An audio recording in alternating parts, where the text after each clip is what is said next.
What's up guys, Coach Steve here, and we're towards the end. Welcome to part 7 of 7 of our nutrition pyramid here, our free course on nutrition. Now, part 1, we talked about adherence being the most important factor. Part 2, we will talk about energy balances. Part 3, we want to consider our protein intake.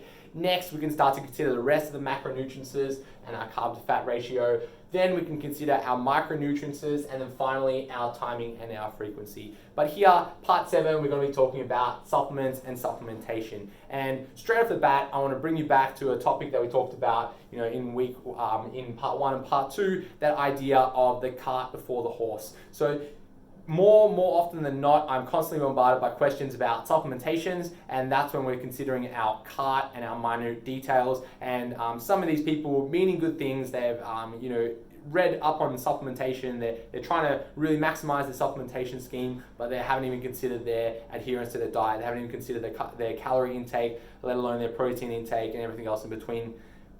I think diets, they really are that icing on the cake, right? So they really are the very tip of our entire nutrition program, and you can't out supplement a poor nutrition intake. So if you're not having enough protein, if you're not having enough fruits and vegetables, if you're not balancing your energy intake, and then if you're not adhering to it, there's no magic supplement that is going to fix that there. Okay. Now, when we're talking about supplements, there's probably 3 big main supplements that I'd recommend for everybody to take. The rest will depend on your own budget, and then what extra little bit you're trying to achieve. Because simply, guys, supplements, they may give you that extra 1% on the very top of what you do.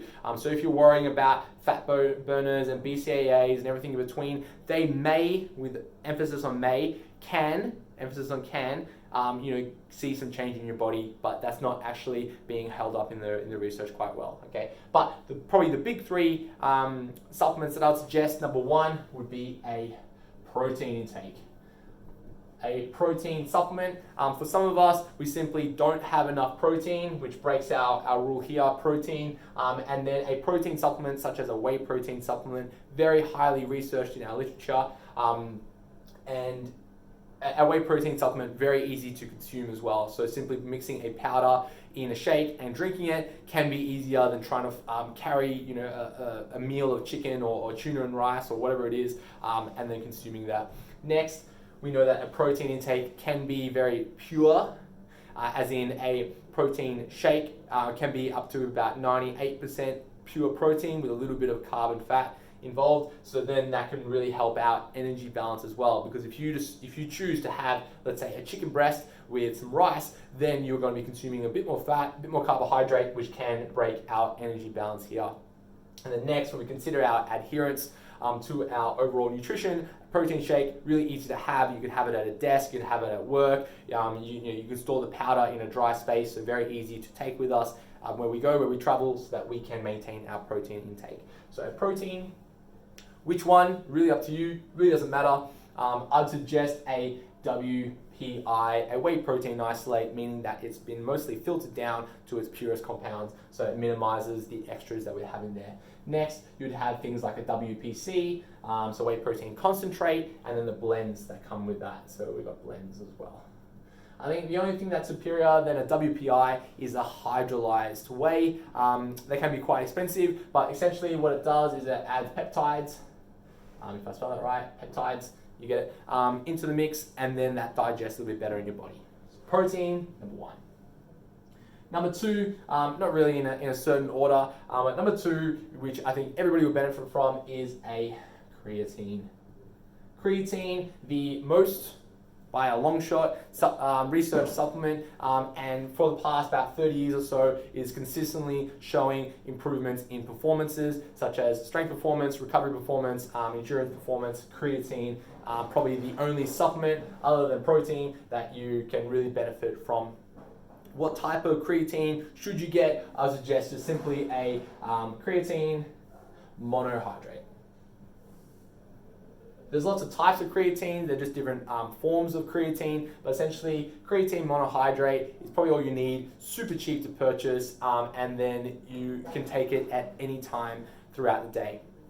So So protein, there is some nutrition timing and benefits around the nutrition timing of protein, usually having it post-workout, pre-workout, around the workout time, and then having a protein source a few times throughout the day. Creatine can be taken at any time throughout the day.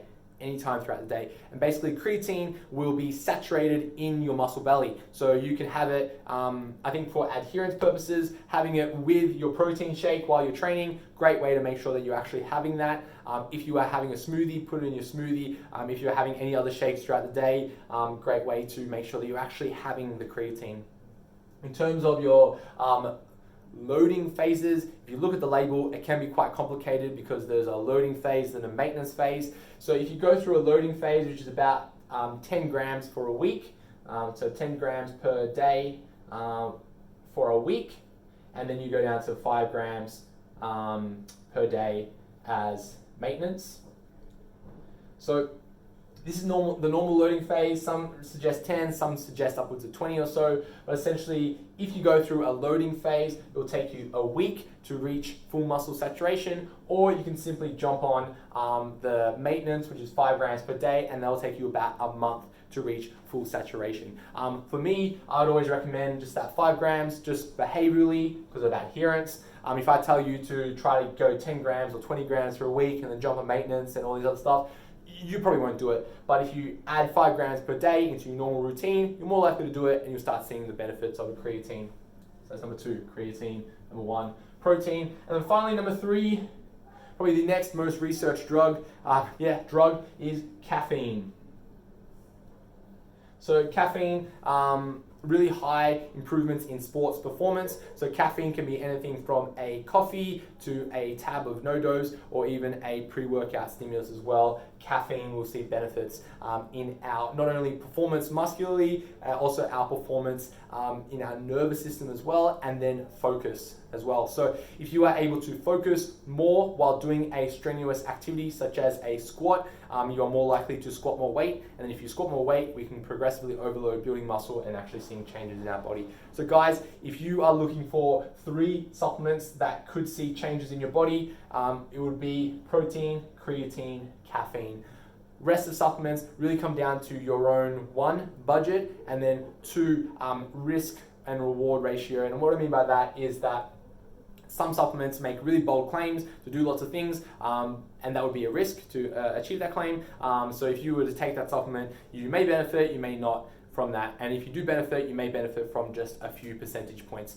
So I think for simplicity, these are our 3 supplement intakes. So guys, as a super summary of everything we've done, I want you to make sure that you're worrying about your adherence first and then your energy intake. These are our main 2. Then we could talk about our macronutrients. Then we could talk about some of the micronutrients and then some other behavioral factors that can influence it. And then finally, our supplements.